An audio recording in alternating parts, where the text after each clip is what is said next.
Atenção! Começa agora uma teleaula de História do Ensino Fundamental. Você vai assistir a teleaula de número 20. Bons estudos!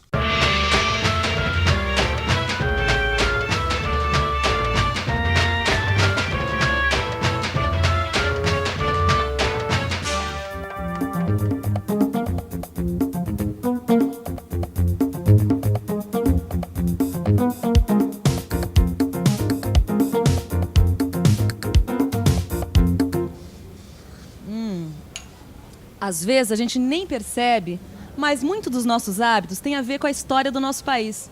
O cafezinho, por exemplo. Você sabia que antes de ser conhecido como país do futebol, o Brasil era conhecido como país do café? E é exatamente esse o assunto da nossa aula de hoje. A expansão do cultivo do café e o crescimento industrial do Brasil. Então, hora do cafezinho. Ou melhor, hora da aula. A gente leva uma vida muito corrida, de casa para confecção, da confecção para as lojas para comprar tecido, aí volta para confecção para dar conta das encomendas, e aí no fim do dia ainda tem que enfrentar um supermercado. Ai, amiga, quanto mais eu trabalho para nossa fabriquinha, mais eu fico feliz. Supermercado, tiro de letra. Eu também, é que eu acho ruim porque sobra pouco tempo pra gente estudar. Mas eu tenho uma ideia. A gente pode estudar história enquanto faz as compras. Grande ideia. E o que é que nós vamos estudar? Deixa eu ver. Ahá! Tá aqui. Nós vamos estudar o papel do nosso principal produto de exportação, o café. Você sabe que eu já tinha ouvido falar que a exportação do café era a base da nossa economia. Essa verdade é comprovada, não é? Comprovadíssima, isso desde os tempos do Império. Tem até o discurso de senador que mostra muito bem como algumas coisas eram. É o Brasil, o país que produz atualmente 3/5 partes do total deste artigo e que por isso assumiu uma espécie de monopólio.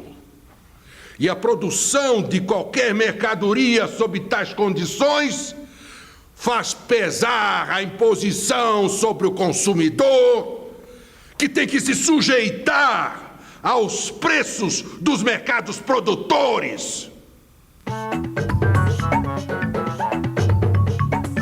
Monopólio, venda sem concorrente. Amiga, você entendeu direito esse negócio de monopólio? Eu acho que sim. Pensa bem. Se esse fosse o único supermercado que vendesse café, todo mundo que quisesse comprar o café ia ter que vir até aqui. Exatamente. E tem mais. O supermercado ia poder cobrar o preço que quisesse, já que ele era o único que tinha o produto. Agora eu entendi por que esse tal de monopólio só é bom para quem produz. O consumidor que paga o pato. Claro, para o consumidor o que é bom é a concorrência.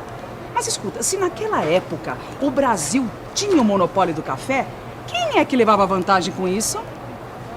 Ai, amiga, vamos continuar fazendo nossas compras, porque essa pergunta só mesmo um especialista em economia para responder. Os grandes beneficiados deste monopólio brasileiro foram os fazendeiros, que apostaram e investiram no café. Isso aconteceu principalmente no Rio de Janeiro, em São Paulo e em Minas Gerais. O governo daquela época também saiu ganhando, já que o imposto de exportação pago pelo café era uma enorme fonte de renda. E como pagavam muitos impostos, os fazendeiros de café exigiam poder político. Foi assim no Império, com os barões do café no Vale do Paraíba, no Rio de Janeiro. Era assim também na Primeira República, com os fazendeiros de café de São Paulo. Um exemplo prático desse poder. Quando se produzia muito café, o próprio governo comprava o produto e estocava para manter o preço em alta. O café era mesmo um negócio da China. Você deve estar achando esquisita essa história de o governo comprar e estocar tanto café, não é mesmo? Mas, na verdade, isso é muito simples de entender. Vamos ver outro exemplo. O que acontece nos dias de hoje quando as geadas arrasam as plantações de laranja no sul do país? Diminui a produção de laranjas, é claro. Mas o número de pessoas que querem comprar laranjas permanece igual. Em outras palavras, diminui o número de laranjas, mas não diminui o número de pessoas. O resultado Você sabe qual é. Aumenta o preço da laranja. Mas e quando acontece o contrário? Ou seja, o que acontece quando aumenta a produção de laranjas e o número de consumidores de laranja permanece igual? O preço desce. É lógico. Esta é a lei da oferta e da procura. Quando a procura é maior do que a oferta, o preço sobe. E quando a oferta é maior do que a procura, o preço desce. Era isso o que acontecia com o café naquela época. Quando a produção de café aumentava, o governo intervinha. Ele comprava e guardava o café para que o produto não chegasse ao consumidor. E assim, ele conseguia controlar o preço do café no mercado. Já tem um bocado de história aqui no nosso carrinho, amiga. Como assim? Olha só. A gente já aprendeu em outras aulas que o Brasil também produzia açúcar e cacau, que é a matéria-prima do chocolate, tá? E hoje a gente ficou sabendo que a partir da metade do século XIX, o café se transformou no rei dos nossos produtos. Isso aí dá o que pensar, hein? Quais serão as mudanças que o café trouxe para o Brasil? Mudanças? Claro. Ou você acha que plantar café é a mesma coisa que plantar cana-de-açúcar ou cacau? Não é? Bom, para quem não conhece, esse aqui é um pé de café. E essa frutinha vermelha é o famoso café. Esse aqui é o seu Antônio, que entende muito sobre esse assunto e vai nos ajudar a esclarecer algumas coisas sobre esse famoso produto. Seu Antônio, quanto tempo leva para um pé de café ficar desse tamanho? O pé de café, para ficar nesse tamanho, ele demora de 4 a 5 anos. E quanto tempo ele leva para começar a produzir? Ele pode produzir da idade de 2 anos, para dar os primeiros grãos de café. E depois ele vai produzindo para o resto da vida? Não, ele não produz para o resto da vida. Uma planta pode produzir até 30 anos. Mas hoje, com a nova tecnologia, eles plantam até 12 anos e depois elimina a planta e planta novas cultivares. Bom, isso é o que se faz hoje em dia, porque naquela época o costume era abandonar as plantações e começar novas plantações. Foi assim que a cafeicultura foi se expandindo pelo país. E agora a gente vai ver qual o caminho dessa verdadeira onda verde que foi a expansão do café. A onda verde da cafeicultura começou seu caminho no Vale do Paraíba Fluminense, com base no trabalho escravo. Mas ainda na primeira metade do século XIX, chegou em São Paulo e Minas Gerais.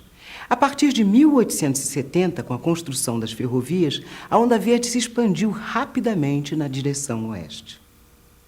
São Paulo e Minas Gerais passaram a ser os principais produtores de café do país. Foi uma época de grande crescimento nessas regiões. Sabe, amiga, tem uma coisa nessa história que está me deixando intrigada. Fala! Ora, para tocar uma fazenda de café, precisa de muita gente para cuidar da plantação, para fazer a colheita, etc, etc. E conforme o café foi se expandindo, naquela época já não existia escravidão, não é? É verdade, porque a abolição da escravidão foi em 1888 e foi justamente nessa época que o café deu seu grande salto em São Paulo, indo para novas áreas, onde não morava muita gente. Então, onde é que os fazendeiros encontravam mão de obra para tocar as fazendas? A resposta para sua pergunta acho que está aqui no nosso carrinho. Olha só.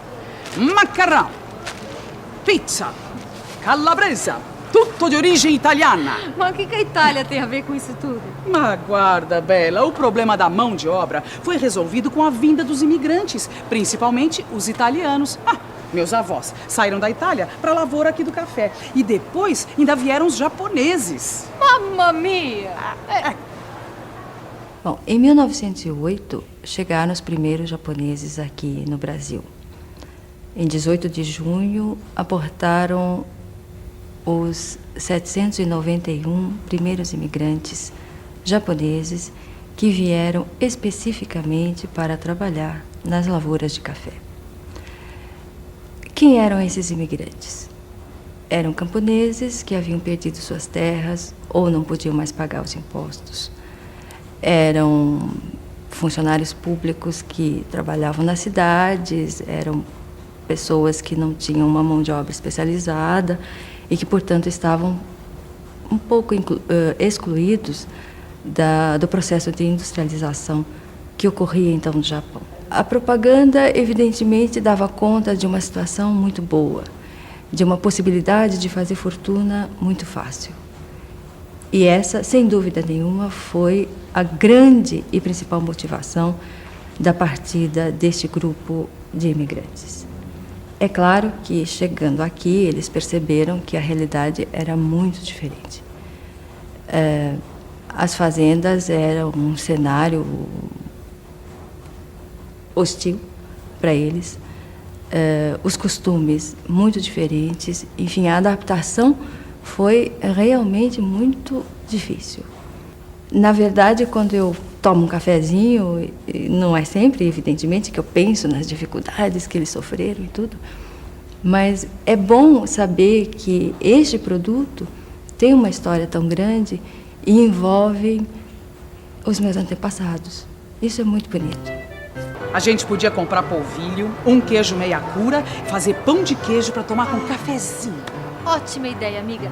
Nada melhor do que um pão de queijo bem quentinho com um cafezinho bem fresquinho. Falando nisso, o que será que acompanhava o café naqueles tempos? Como assim? Ah, querida, é lógico que a cafeicultura gerava muita riqueza, mas ninguém vive só de café. A gente não viu que estava surgindo uma cidade atrás da outra? Que mudanças será que essa prosperidade trazia? Boa pergunta, Cida. Vamos pensar um pouco?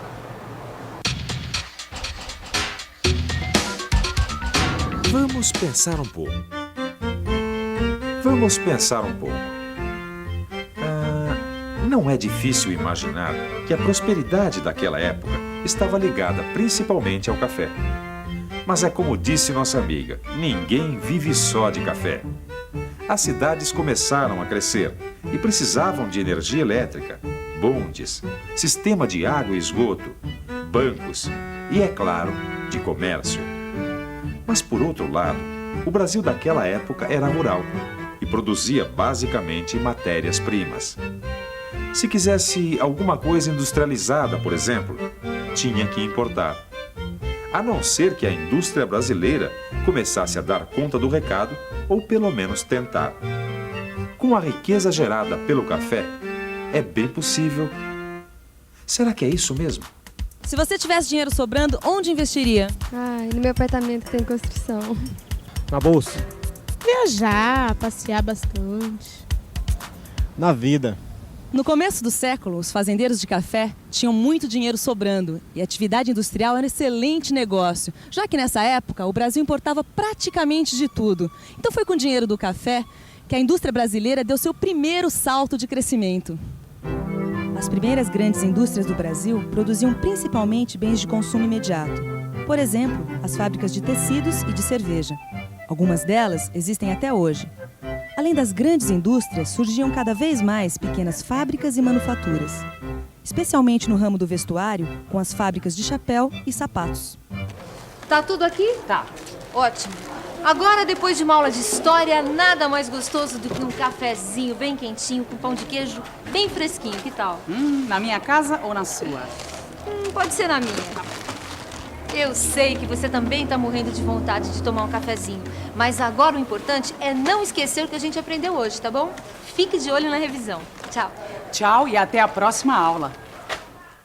E atenção, se liga aí que é hora da revisão. Muito bem. Nessa aula, nós vimos que, desde o Império e durante a Primeira República, o Brasil tinha praticamente o monopólio mundial do café, que era o nosso principal produto de exportação. Vimos também como São Paulo e Minas Gerais se transformaram nos grandes estados produtores do país. Os imigrantes foram a base da mão de obra para a expansão da cafeicultura no período republicano, principalmente os imigrantes italianos e japoneses em São Paulo. E parte do dinheiro gerado pelo café foi investido na indústria brasileira, que assim deu um salto para frente. A hora do café ainda não chegou. O momento é de estudo e reflexão. Depois de ler e pensar sobre o assunto da aula de hoje, responda a seguinte questão: qual o papel da cafeicultura na economia brasileira da Primeira República? Bom, daqui a pouco você pode tomar seu cafezinho. E até a próxima!